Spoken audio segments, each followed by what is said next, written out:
Hi, I'm Jody Shirami, and this is my weekly astrology report for astropod_cast.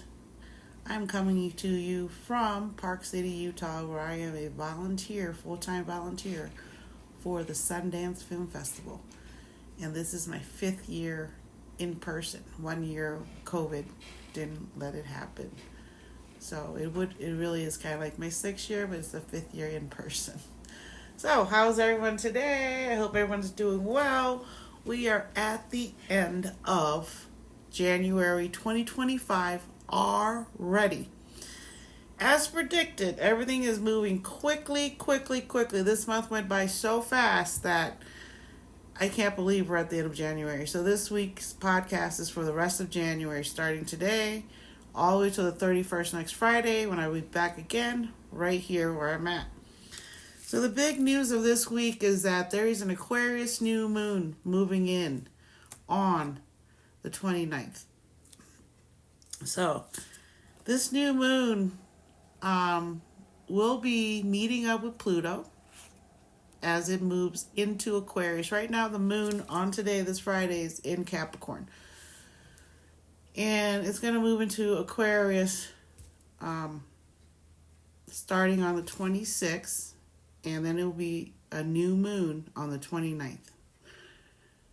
And with that in mind, as the moon moves in and it moves and meets up with Pluto, this will be the beginning signals of what is to come and realize the beginning starting in 2026. So we are in the realm of rapid evolution for our unconsciousness to be realized and to not let our mind become the thief of our life. Mercury is also shifting out of Capricorn into Aquarius, where it will also meet up with Pluto and the sun after the new moon in Aquarius.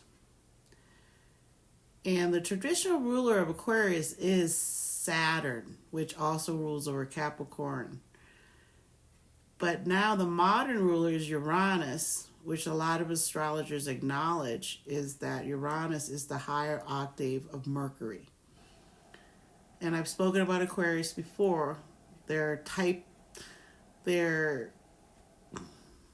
character that has been spoken of the past centuries, is that they're airheads, they're highly intellectual, they're cold, they're distant.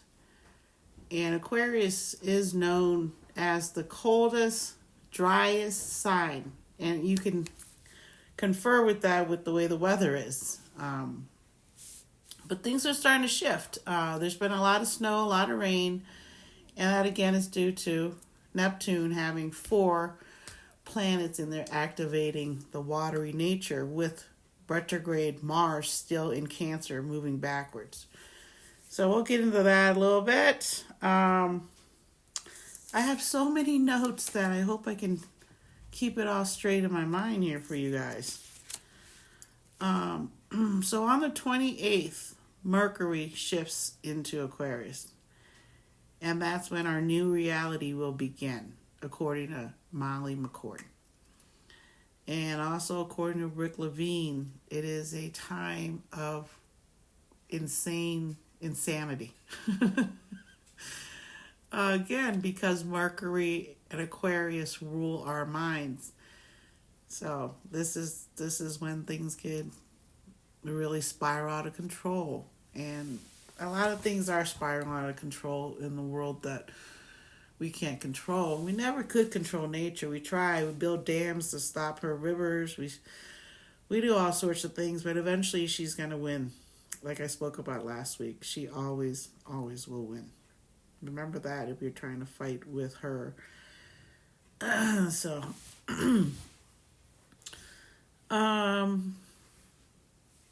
When the moon moves into Aquarius, in conjunction with Pluto, this is a signal for us to realize that Pluto is here to help us rid ourselves of all those things we no longer need that is in our mind, whether it's childhood trauma, whether it's jealousy, whether it's being rude to other people because you're just always unhappy. These are the things we need to release, and we need to figure out what is in our unconsciousness that makes us do certain things automatically out of habit. This is where we go for comfort. This is what we do. We smoke a cigarette. We drink beer. We abuse other people because it makes us feel like we're powerful. These are the things that Pluto wants you to release in Aquarius, because Aquarius is the sign of the people, the fairness of people, that we're all created equal. And that is the Aquarian thought, is that we're all created equal here on Earth, and everything that is on Earth is for us to help us to be better.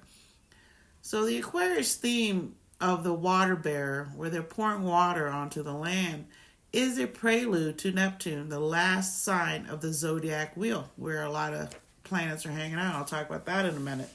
So Aquarius's job is to really say, hey, we're getting ready to get into some really deep spiritual, deep diving, where our emotions are really going to get activated, and because of that, we can be delusional with our feelings. We can hide it.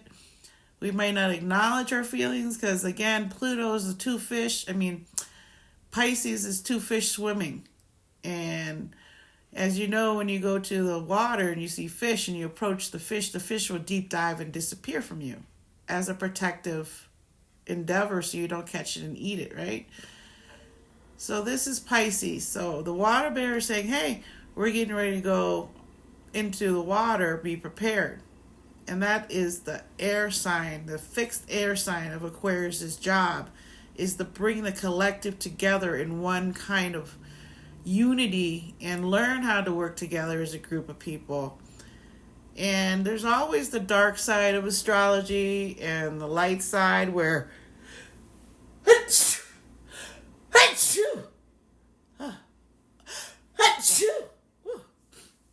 there's always the dark side of astrology too, where you can interpret it for your own purposes in order to get what you want through holding back information, saying things that aren't true. Susan Hopkinson said that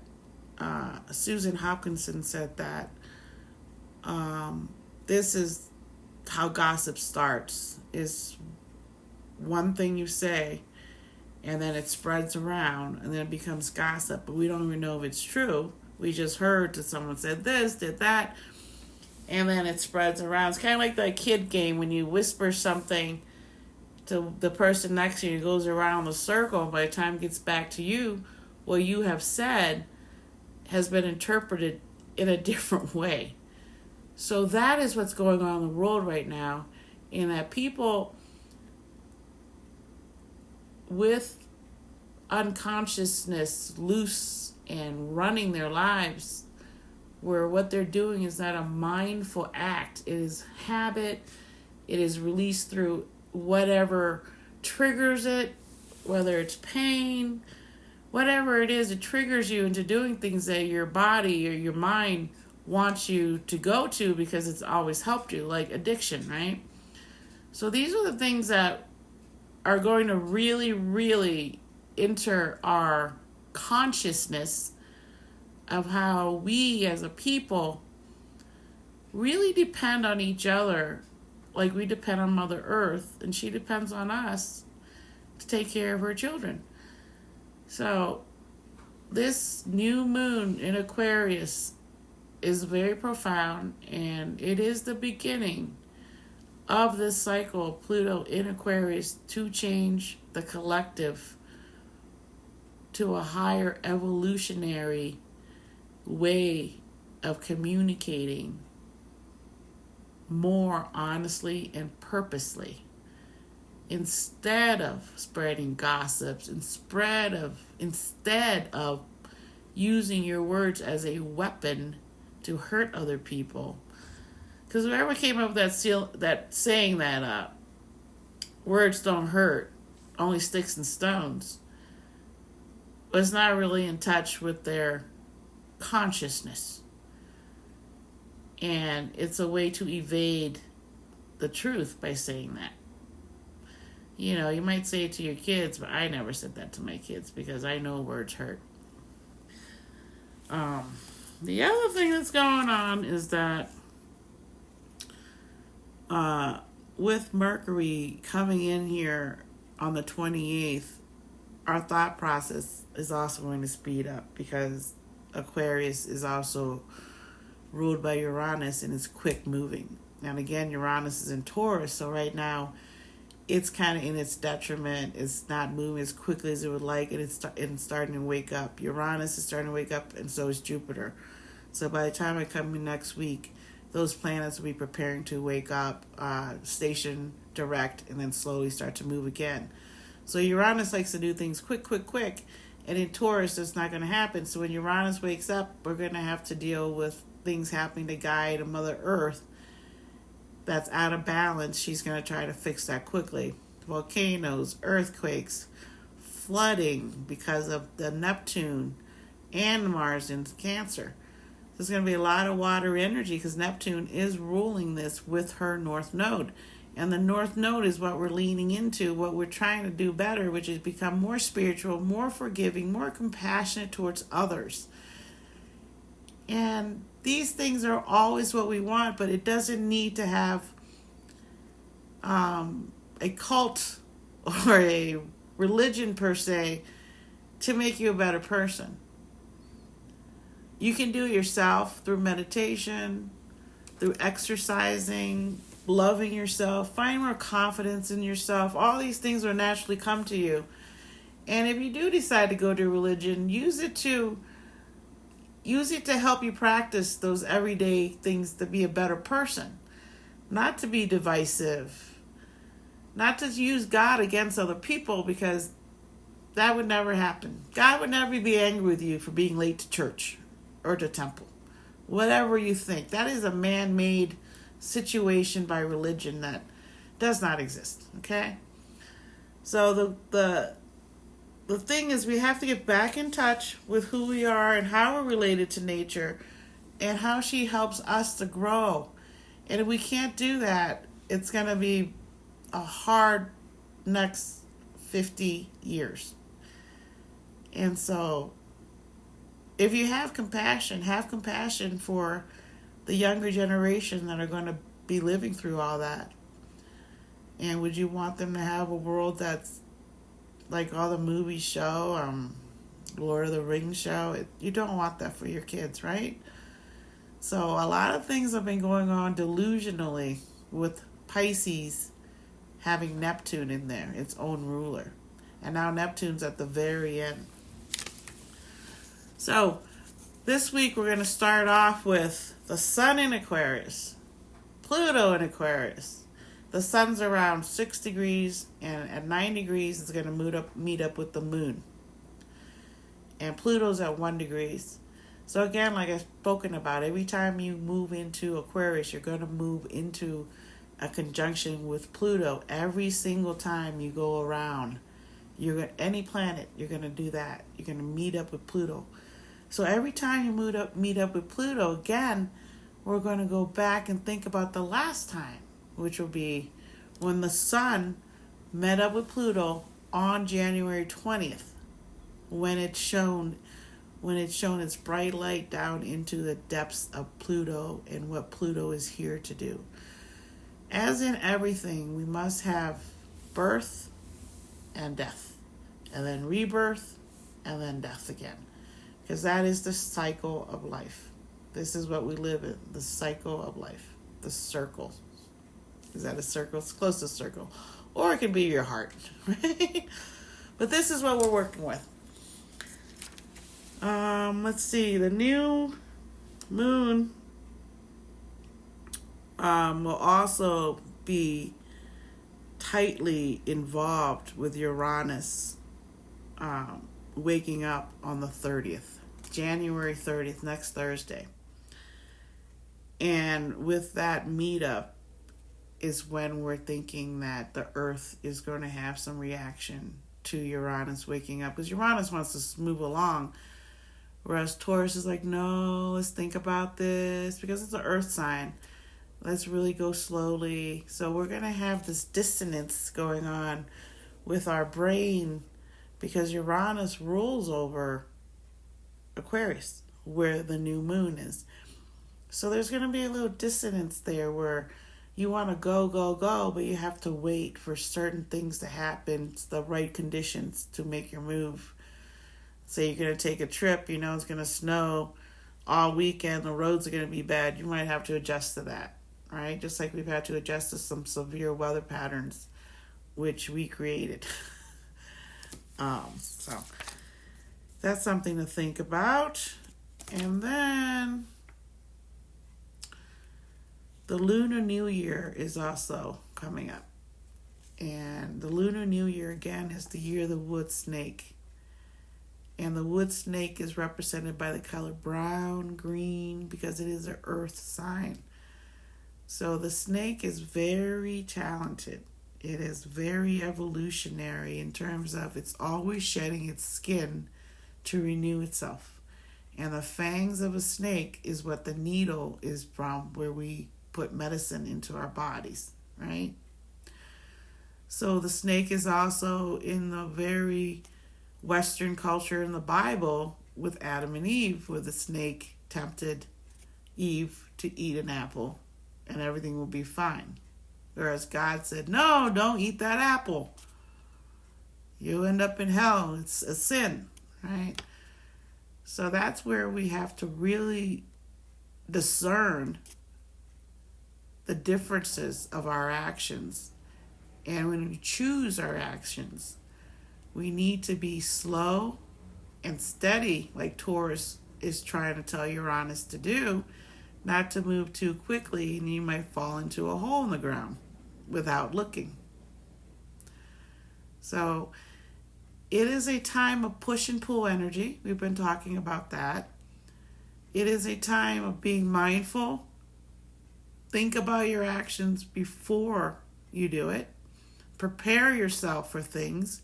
Every morning wake up and prepare for that day in a sequence. Like, what am I doing it?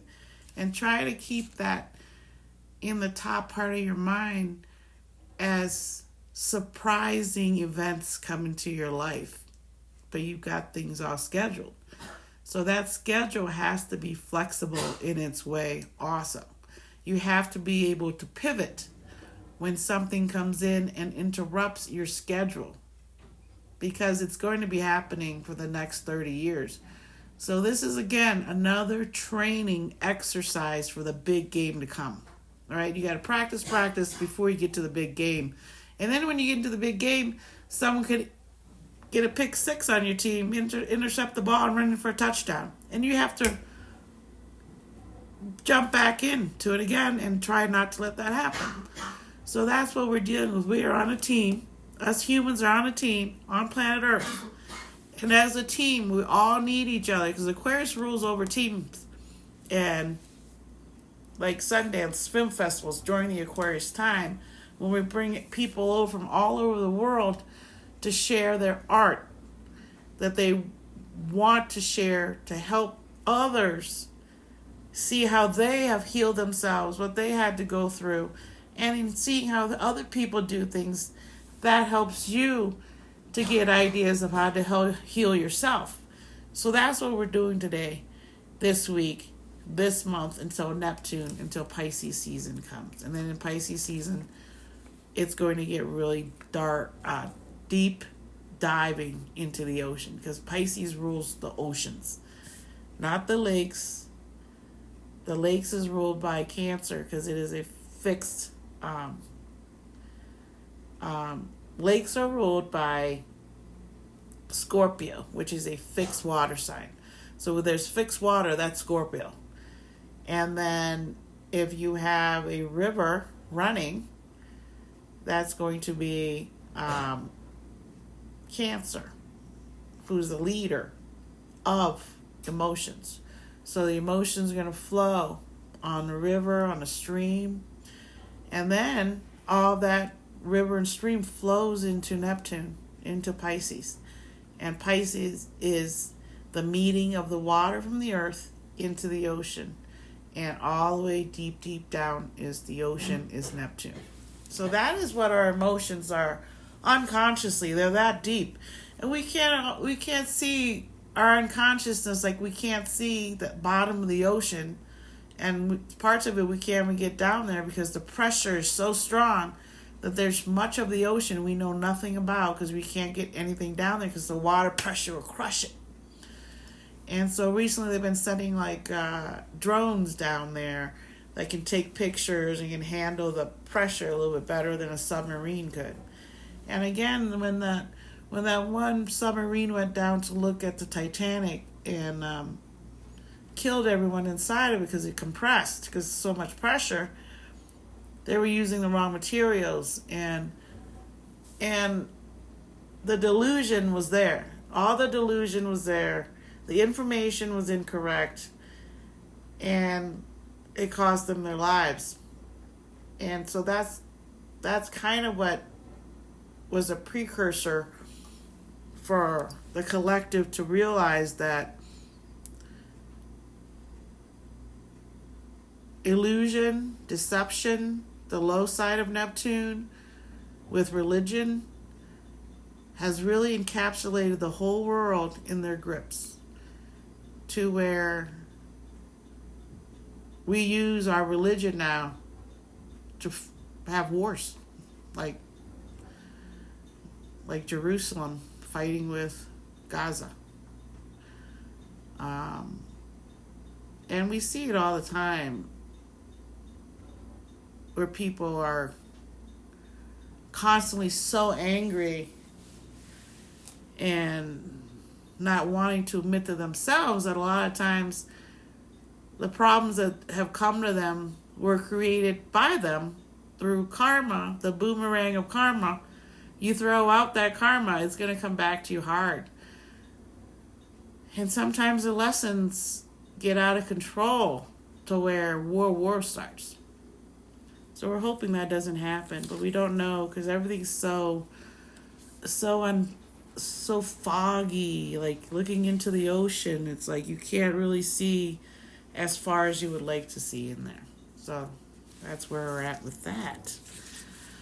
Also, Jupiter is starting to move forward with the new moon. It's going to have a meetup in Jupiter's in Gemini. And Jupiter also is not comfortable in Gemini because Jupiter is the bigger picture of everything. It rules over Sagittarius and Neptune. Pisces. So again, Pisces is again involved. So with Jupiter in Gemini, I've spoken of this before, Gemini wants details because it is an air sign, it's a communication sign, and it is a mutable. Is it mutable? Gemini's against... Yes, it is a mutable air sign. So it wants to flow freely. It doesn't want to be trapped. And Jupiter doesn't have time for all the tiny details because it's a big thinker. It's a big picture. It's like the CEO running a whole company. It's not about the little nitty-gritty part of the company that other people run for the company. So we have a situation where we're going to get new info that's going to come in quick, and we may not have time to decipher it correctly. And the way we speak, the way the world communicates collectively is going to change quickly.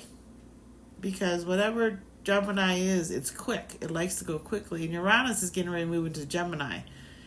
And if you think the time right now is fast, quick moving, we are being prepared for when Gemini hosts Uranus.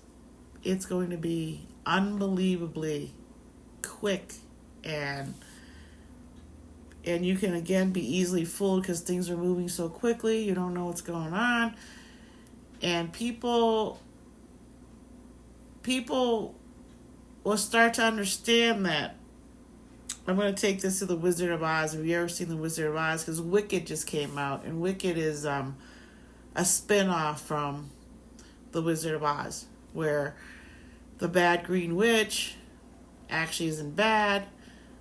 She's been abused because she looks different, and she turned angry. But in Wicked, I haven't seen Wicked yet, she becomes friends with the good witch that gives the character her shiny red ruby shoes.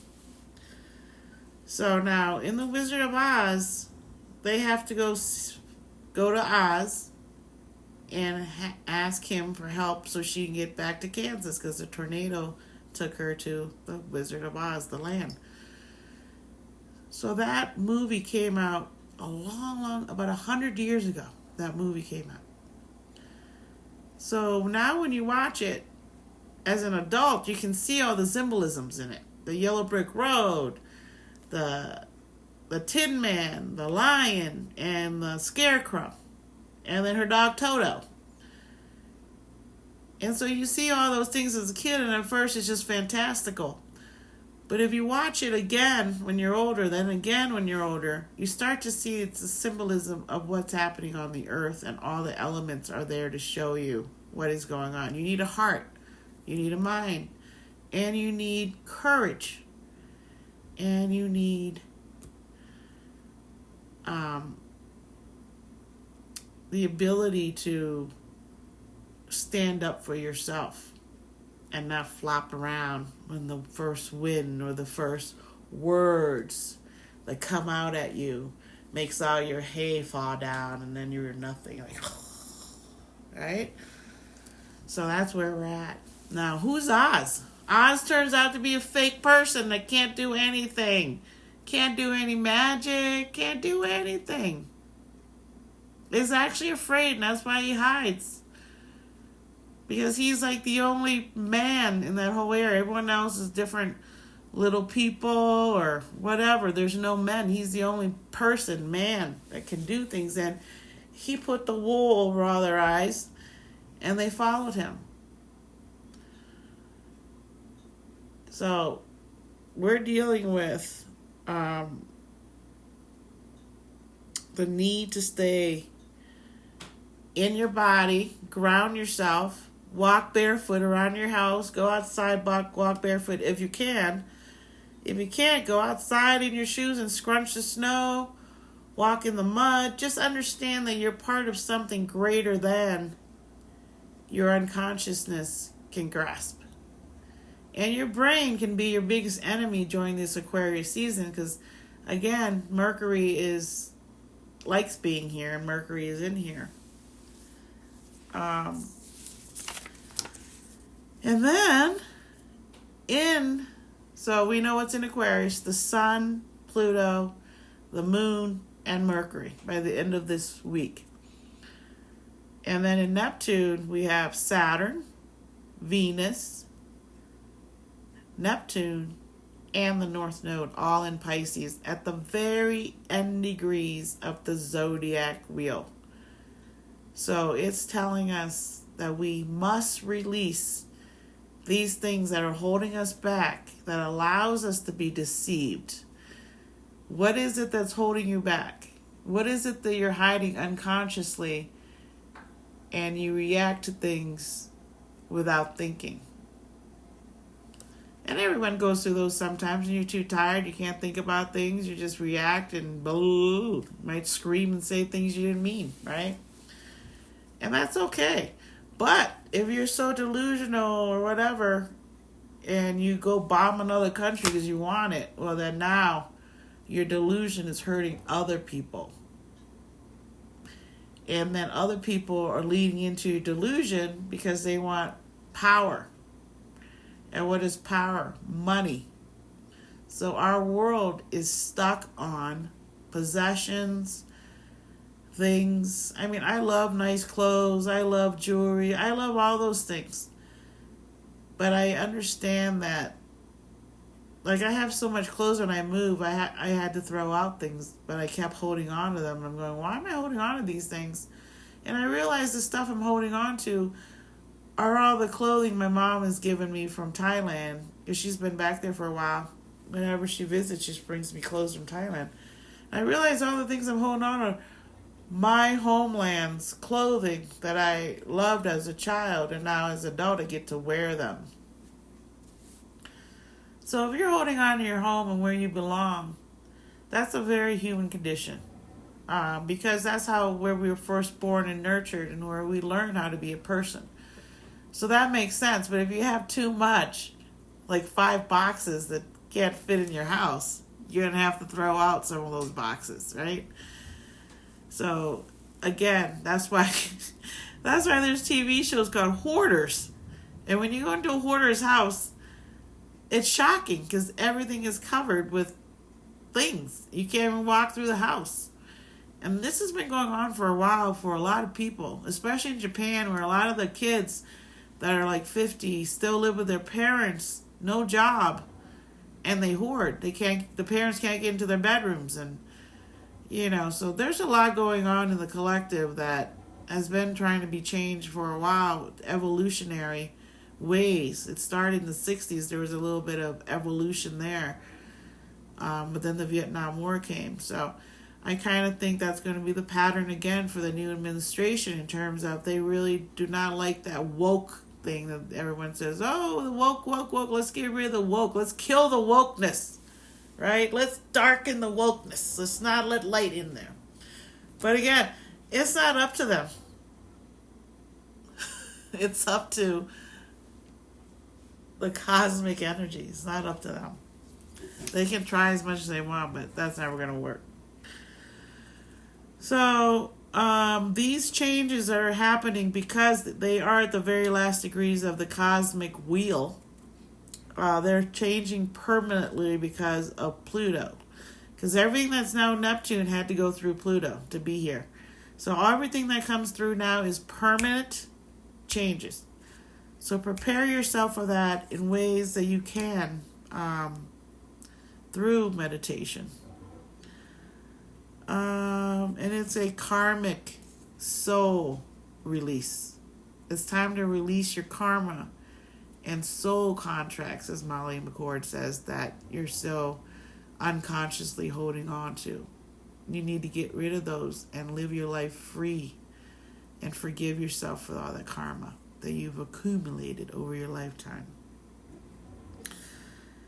And it's been 165 years since Neptune and Saturn will be moving into Aries. And then, like before, I spoke about watery things be activated, such as deception and lies. But also, Neptune and Saturn are slow-moving energies. And this, again, is going to cause that dissonance where I need to do this, I need to do it now. And that's not happening.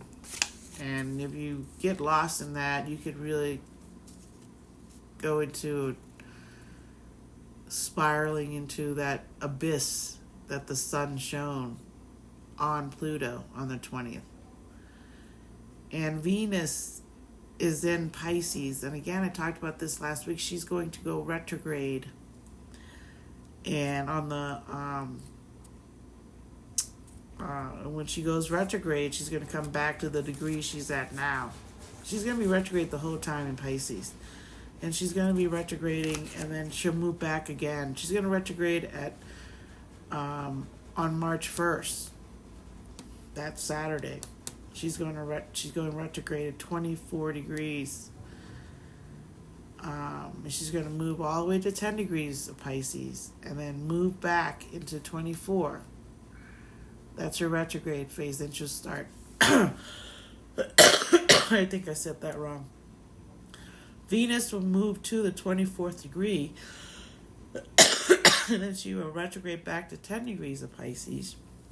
And then station direct there and start moving back again. So everything that is of value that Venus rules over really would be, again, asking us to clear out all that nonsense that we've been holding on to, our fears, things we're afraid to do. This is the time to really plan for those dreams to come true, because Neptune in Pisces is helping us with that also, and Saturn. So thank you for being here this week. I'll be back next week on the 31st, after the new moon has occurred, after Mercury has met up with Pluto, and then it's going to meet up with the Sun in February. And all these things that are happening, again, is for our good. So I would like you to have trust and faith in our soul's destiny, because our souls know why it's here. Our body doesn't know, and our active body with the mind doesn't know. So the mind, again, Susan Hopkinson said, is a thief. The mind comes in and steals your time. Because think about how long you could sit and daydream or think about things, and then you look at your clock and you're like, oh my God, I've been sitting here for 30 minutes just thinking, and I don't know what I was thinking about. So that's what we're talking about, is during meditation, allow that to happen. But when you're not meditating, you have to be in control of your brain and tell your brain what it is you want. As I used to say to my kids when they were little, I'd say, control your mind. If you can control your mind, especially when people bully you or things happen that you didn't like, if you can control your mind and allow yourself to process it, you'll start to understand that your mind is the cause of everything that could be bad happening to you. Especially when it's meeting up with Pluto. Mercury meeting up with Pluto. I mean, that's the dark lord of the underworld.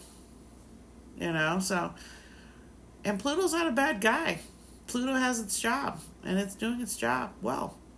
So everything that's happening in the collective right now is meant to be, is on time.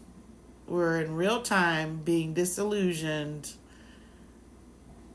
having actions that are killing people. The earth is asking for help.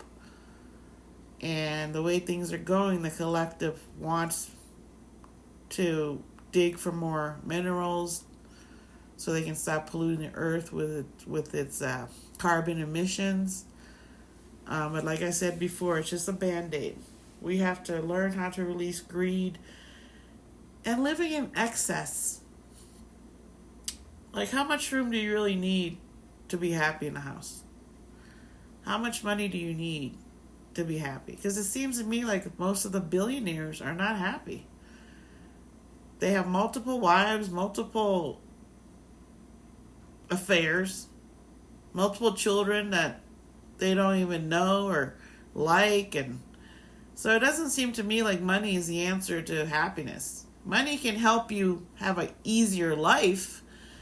Like, you can have AC, you can have a nice car so you can feel safe in that car. You can have nice clothes so you can feel good in your clothes because you like your clothes. So there's just things that money can't buy, and then things money makes you do. Again, like, your mind is taken prisoner with greed. So, you know, it sounds so simple when you say it, but when you go out in the world and try to enact things that you want to see in the world, it takes bravery, it takes energy, and that's what Sundance Film Festival is about. It started by Robert Redford, an actor who didn't live in Hollywood.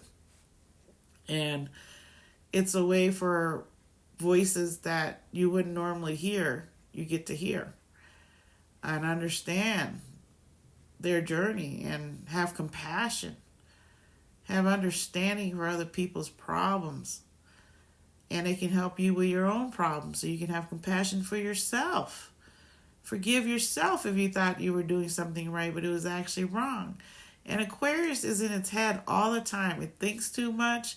It's the opposite sign of Leo. So it knows not to be egotistical. So it's in its mind, which is egotistical.